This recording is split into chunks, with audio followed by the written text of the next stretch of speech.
ತಾಳಿಕೋಟೆಯಲ್ಲಿ ನೂತನ ಅಗ್ನಿಶಾಮಕ ಠಾಣೆ ಕಟ್ಟಡ ಉದ್ಘಾಟನೆ. ತಾಳಿಕೋಟೆ, ಜೂನ್ 12.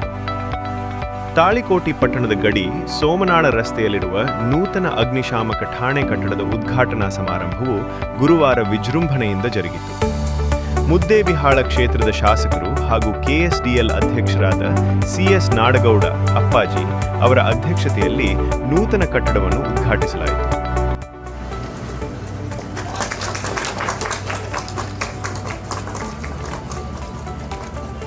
ಸರ್ ಈಗ ನೋಡ್ರಿ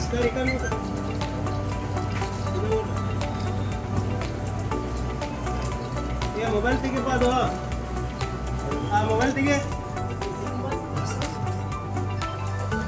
ಸರ್. ಓಕೆ,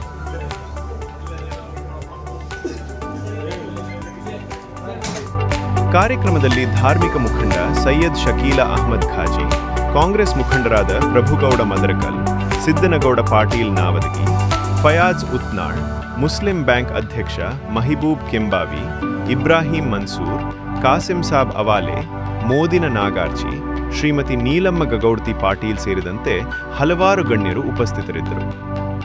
ಅದೇ ರೀತಿ ಹುಬ್ಬಳ್ಳಿ ವಲಯದ ಪ್ರಾದೇಶಿಕ ಅಗ್ನಿಶಾಮಕ ಅಧಿಕಾರಿಗಳಾದ ಸರಪರಾಜ್ ಕಂದಗಲ್, ಮಹಾಂತೇಶ್ ಬಿರಾದಾರ್, ಪ್ರಕಾಶ್ ಸುಬ್ಬನಗೌಡ, ವಿಬಿ ಹಂಡಡಲ್, ಬಿಬಿ ನೀ ನಾಟಿಕಾರ್, ಈರಣ್ಣ ಮಡಿವಾಳರ್, ಶಿವಾನಂದ್ ವಾಲಿಕಾರ್, ಶಂಕರ್ಗೌಡ ನರಸಲಗಿ, ಶರಣಪ್ಪ ಹೂಗಾರ್, ಹನುಮಂತ ಕುಂಬಾರ್, ರೇವಣ ಸಿದ್ದಪ್ಪ ವಾಲಿಕಾರ್, ದೇವೇಂದ್ರ ರಾಥೋಡ್, ಶ್ರೀನಿವಾಸ್ ಚೌಹಾಣ್, ಸಂತೋಷ್ ಲಮಾಡಿ, ಅಜರುದ್ದೀನ್, ಮಾಂತೇಶ್, ಶಿವಪುತ್ರಪ್ಪ, ಕಾಸಿಂ ಸಾಬ್, ಬಸವರಾಜ್ ಶಿವಪ್ಪ ಏಟಿ, ವಿಶಾಲ್ ಬಿರಾದಾರ್ ಸೇರಿದಂತೆ ಅಗ್ನಿಶಾಮಕ ಇಲಾಖೆ ಸಿಬ್ಬಂದಿ, ಪೊಲೀಸ್ ಸಿಬ್ಬಂದಿ, ಊರಿನ ಮುಖಂಡರು ಹಾಗೂ ಸಾರ್ವಜನಿಕರು ಭಾಗವಹಿಸಿದ್ದರು.